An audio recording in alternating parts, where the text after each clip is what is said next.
Bon et ben voilà, on y est, premier jour, premier test sur les hard boots pour le speedboard. Donc je suis parti sur les disruptives de chez Qui Equipment. Donc ça c'est cool, c'est une entreprise française. Là, ils sont basés à Arrache-la-Frasse, en Haute-Savoie, près de Flaine. Et puis le directeur c'est un Savoyard, ça fait toujours plaisir que ça vienne de chez nous. À l'intérieur de la boot, ils ont mis un chausson d'une marque française aussi, Lapo. Bon, je revérifierai le nom. Pareil, je connaissais pas parce que je suis pas passionné par les chaussons, mais c'est une marque française. Et ce qui est rigolo, c'est qu'ils sont de juste à côté. Là, je monte à Barège tranquillement, donc dans les Pyrénées. Et bah, ils sont basés aussi juste à côté. Donc c'est du made in France, c'est du local, on connaît les gens et ça fait plaisir. Et alors, ce qui est cool, c'est que ce chausson il est hyper confortable. Donc quand tu vas sur le site de la marque, tu te rends compte qu'ils ont plusieurs modèles. Et celui qu'ils ont mis dans les Qui Equipment, c'est le modèle le plus haut de gamme. Donc il n'y a vraiment pas besoin de racheter un chausson ou je sais pas quoi. Il est super. Moi j'avais avant, mes soft boots, c'est des Nitro très haut de gamme, avec leur chausson le plus haut de gamme aussi de ce qu'ils proposent. Et quand j'ai enfilé celle-ci, et ben j'étais hyper bien. Je me suis pas dit ah ouais c'est un petit peu moins confortable. Vraiment là c'est top. Donc j'ai monté que 200 mètres là pour l'instant. Et mes premières sensations c'est que c'est hyper confortable. Je suis très très bien dedans. Alors moi j'ai jamais fait de ski, j'ai jamais mis de chaussures de ski. Donc j'ai aucune référence par rapport à ça, j'ai pas de biais. Et ce que je constate c'est que j'ai pas de point de pression, je me sens pas compressé, c'est hyper agréable.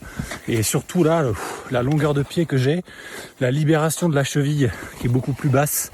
Parce que même quand tu prends des boots de split qui s'ouvrent à l'arrière, des soft boots de split, c'est que le haut du mollet qui s'ouvre, c'est pas depuis la cheville. T'es toujours coincé de toute manière à la cheville avec le high back et tout ça. Donc là, ça a rien à voir. Le confort est incroyable. Il faudra que je pèse la chaussure par rapport à mes soft boots parce que par contre, c'est pas forcément les plus légères. Mais ça, c'est pas grave parce qu'il faudra surtout voir comment ça se comporte à la descente.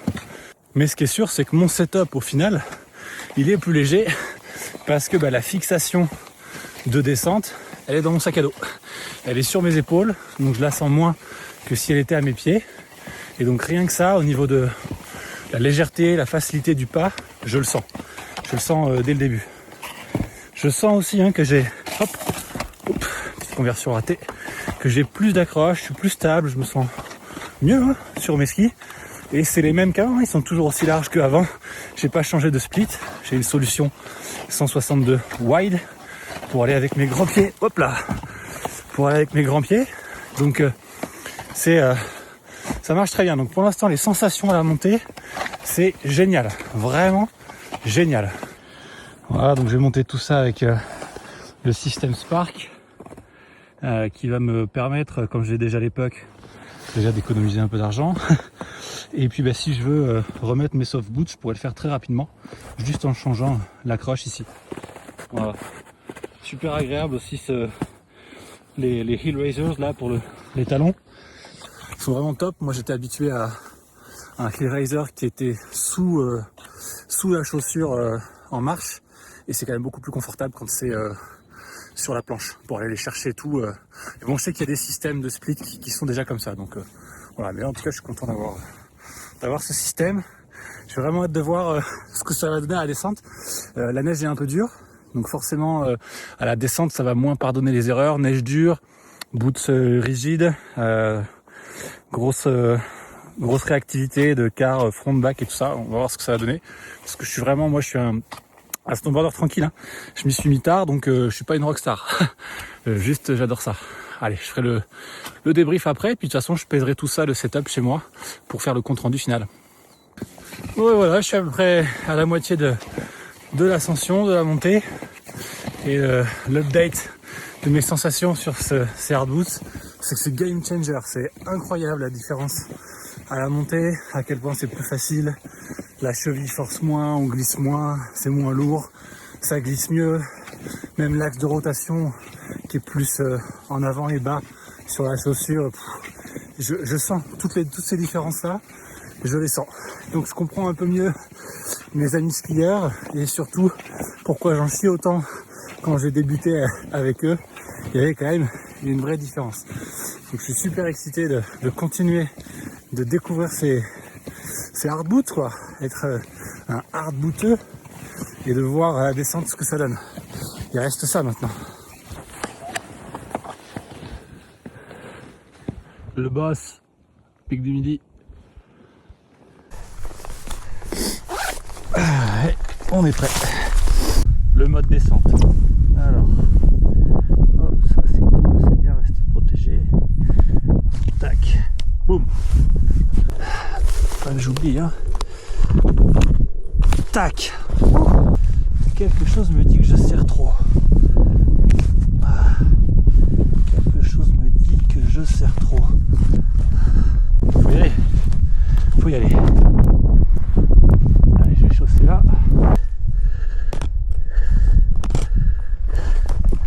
Accroché. Accroché. Je vais desserrer un petit peu le haut.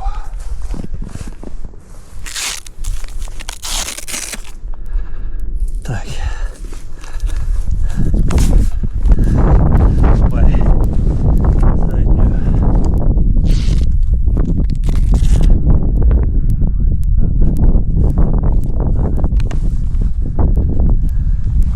Allez, bon. Faut se lancer quoi.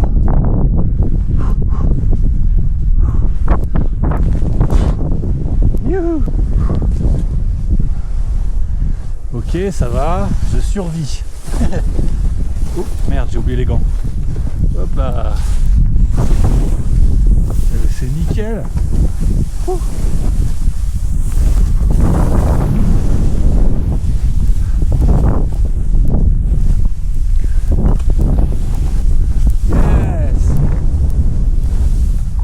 Yes.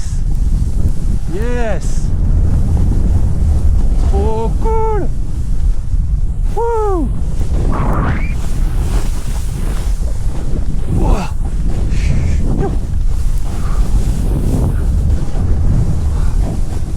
Génial.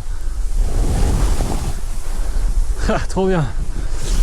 Les premières sensations sont très bonnes, je me sens pas du tout engoncé, bloqué. C'était un peu ce que je craignais. Et je veux dire, c'est sensation de ride largement plus qu'acceptable. Donc maintenant, passer un peu entre les sapins, plonger à gauche. Ça va être intéressant de voir ce que j'arrive à faire pour slalomer là-dedans. Alors, on va passer là. Voilà, car backside, beaucoup plus agréable. Beaucoup plus facile à tenir.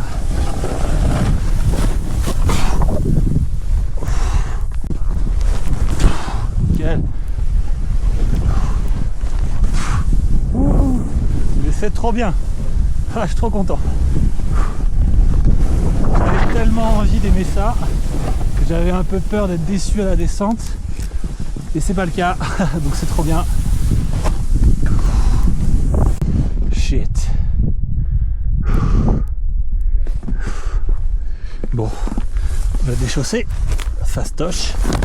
Fastoche. Déchaussage fastoche. Beaucoup plus rapide qu'avec les fixes classiques. Donc quand on a un petit accident comme ça, hop, en snow. Tac, tac, tac. Hop. Avec grâce et élégance s'il vous plaît. Hop. Alors. Yes. Yes. Bam. Nickel. Fastoche.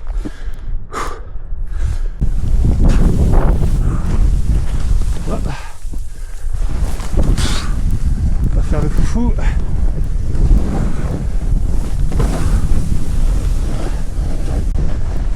Allez. Hop.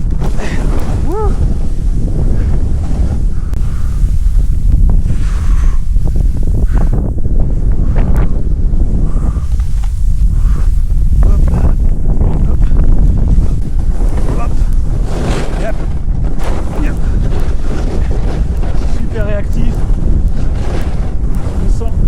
contrôle.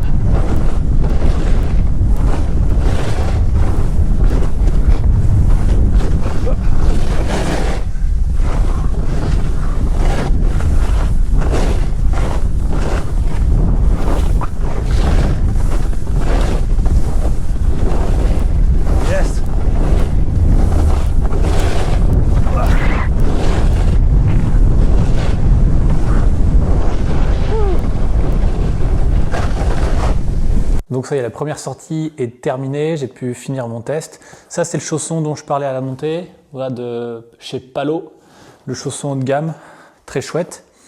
Et il y a même un petit soufflet ici qui accentue encore plus la foulée qu'on peut avoir.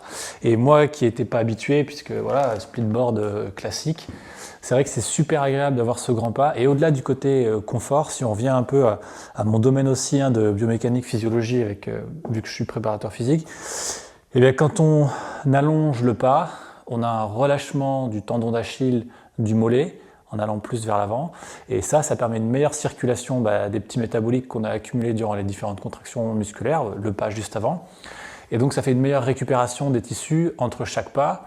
Et donc on se fatigue un petit peu moins puisqu'il y a moins d'accumulation de ces métaboliques qui accentuent la fatigue nerveuse sur le long terme. Donc c'est des petits détails qui font la différence quand on fait des longues sorties et des journées consécutives. Donc voilà, le chausson, top.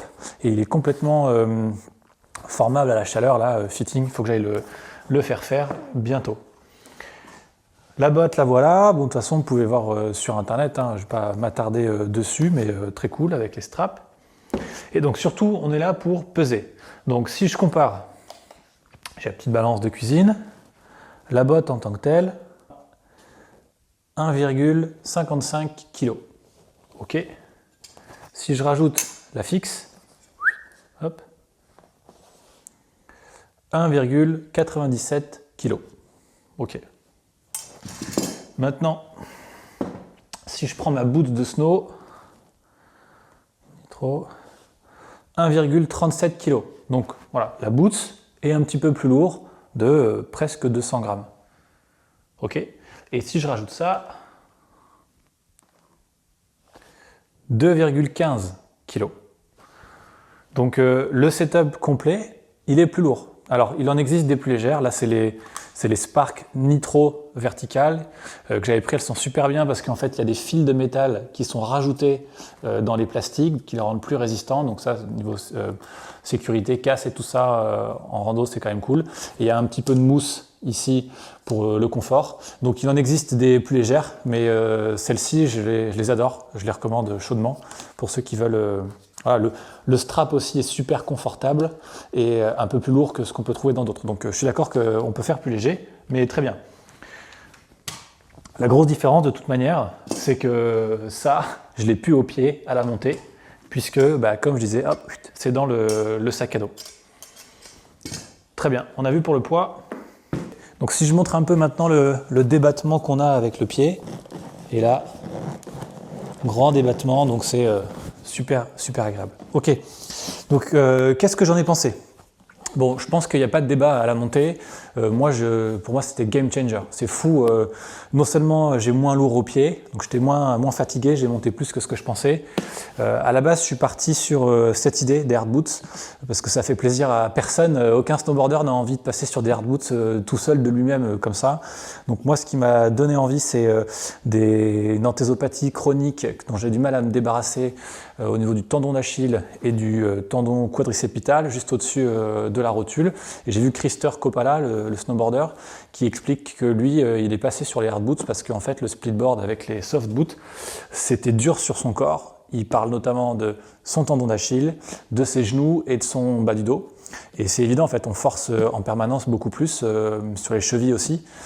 Et donc, en fait, c'est ce côté un petit peu protection du corps qui m'a dit « Ok, il faudrait peut-être que tu essaies ». Voilà, quand on fait des recherches sur quoi il faut essayer, très vite on comprend qu'il n'y a qu'une seule vraiment super bonne boot à tester, c'est elle. C'est la seule qui est faite spécifiquement pour le speedboard. Toutes les autres, c'est des adaptations de boots de ski. Il y en a qui aiment bien, mais voilà, ça c'est un fait indéniable. Et après, la question, c'est les fixations. Donc, bon, moi, je teste les Spark, on verra. Je sais qu'il y en a d'autres et que ça change. Donc, ça, c'est un autre sujet. Je préfère pas en parler parce que je suis pas compétent. Mais Donc la boot, donc à la montée, l'axe de rotation qui est sur l'avant, je l'ai senti. Le fait d'avoir une botte rigide et d'avoir un vraiment contrôle latéral des 2 quarts sur le côté, je l'ai senti. C'est-à-dire que dès que j'étais un tout petit peu sur du dur, un tout petit peu en dévers, au lieu de devoir un petit peu forcer, rentrer mon genou vers l'intérieur, m'incliner et tout compenser, contracter la cheville, et ben ici je sentais, je mettais mon poids sur l'intérieur du pied, toute la ligne, du gros orteil jusqu'à l'intérieur du talon, paf, ça ne bougeait pas. Donc voilà, ça fait une grosse différence. Moins de poids au niveau du pied. Je l'ai mentionné aussi, le heel raiser qui est directement sur la planche, ça on le voit là, ça j'ai bien aimé. Bon, mais c'est pas spécifique à la hard boot, ça c'est sûr. Quoi d'autre? Ah oui, je voulais parler de ça aussi parce que moi j'ai des grands pieds. Donc en mon dos point, je suis à 30 a priori. Et en taille du coup de Godas US, je suis obligé de prendre du 12. Le 11,5 chez Nitro, je peux pas, c'est beaucoup trop petit. Taille 12 US chez Nitro, c'est parfait. Mais j'ai essayé des tailles 12 dans d'autres marques comme notamment Burton et je me sentais vachement serré au bout. Alors ça dépend aussi des chaussons, plus ils sont de qualité souvent et mieux ça passe, mais voilà, ça change un peu quand même entre les marques. Donc là on a du 12, mon dos point 30. 12 mon dos point 30, donc taille française, ils appellent ça du 45 1 tiers. Et donc ça c'est la version mon dos point 29,5 30 de chez Key Equipment. Et en fait, quand je regarde et qu'on les superpose, donc j'essaie d'être réglo, hein, je crois qu'il n'y a pas photo, donc en fait je gagne pas mal en termes de longueur de semelle. Et comme j'ai des grands pieds, c'est le genre de différence auquel je fais attention. Parce que ça veut dire que sur une planche comme ça, je peux prendre une planche moins large peut-être, ou en tout cas pour ma même planche, j'ai moins de risque de booter, de toucher le jour où, mettons, je fais du raid dur et ma vie est en jeu. Enfin bon, blague à part, je gagne un petit peu et c'est pas rien. Franchement, c'est pas rien. Donc ça aussi, je suis super content. Je veux dire, c'est un autre point positif. En fait, je vois aucun point négatif à la montée. Et celui qu'on pourrait éventuellement donner, c'est que c'est une botte rigide, du coup c'est censé être moins confortable. C'est pas du tout été mon expérience, j'étais super bien dedans et je les ai même pas encore fait chauffer ni rien. Donc vraiment j'ai que des choses positives à dire, on pourrait presque croire que je suis payé pour le faire, ce qui n'est pas vrai, mais on pourrait presque le croire. J'ai pas eu l'occasion encore d'aller essayer évidemment les crampons, le boot packing et tout ce qu'on dit, le fait qu'on a une plateforme, qu'on a la pointe rigide, que les crampons sont sécurisés aussi, enfin que tout ce côté-là est évidemment accru, mieux. Donc je veux dire, je l'ai pas testé, mais voilà, il n'y a pas vraiment de doute, je pense, on sait que c'est mieux. Donc si je dois faire le retour de cette première expérience, j'ai vraiment bien aimé. Et je suis trop content et je vais vraiment continuer avec ça parce que je sens que ça va me permettre de mieux profiter, de faire des journées plus longues en étant moins fatigué, du coup des journées consécutives. Ah oui, c'est ça que je veux dire. Quand je suis rentré chez moi, eh bien, j'étais pas cassé. Parfois là, on fait une sortie et puis on dit oh, putain, j'ai la cheville qui a pris un peu là, si on a fait un dévers un peu long ou je me sens un peu cassé, j'ai un peu mal dans le dos. Moi, ça m'arrivait souvent de rentrer le soir et de me dire voilà, la journée de rando, elle m'a un peu cassé. Et là, j'ai fait un peu plus long que les fois précédentes parce que je me sentais bien à la montée.